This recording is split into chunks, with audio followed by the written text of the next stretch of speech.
আসসালামু আলাইকুম রহমতুল্লাহ। সম্মানিত খামারি ভাই বোনেরা, আপনাদের মাঝে আরেকটি নতুন ভিডিও নিয়ে উপস্থিত হলাম।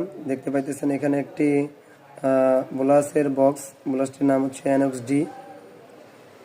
যাদের বকনা অথবা গাভীগুলো সঠিক সময় হিটে আসতেছে না অথবা হিট থাকতেছে না,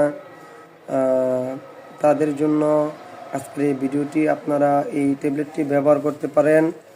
ট্যাবলেটটি 2টি থেকে 3টি গরুর দৈহিক আকার অনুযায়ী আপনারা ব্যবহার করতে পারেন। খুবই ভালো রেজাল্ট দিবে ইনশাল্লাহ। সঠিক সময়ে হিটে আনতে এবং দ্রুত হিটে আনতে সহায়তা করবে। এটা হচ্ছে অপসনিন কোম্পানির একটি ঔষধ। গবাদি পশুকে হিটে আনার সহায়তা করে, প্রজনন ক্ষমতা, দুধ উৎপাদন বৃদ্ধি করে। ভিডিওটি ভালো লাগলে অবশ্যই লাইক, কমেন্ট, শেয়ার।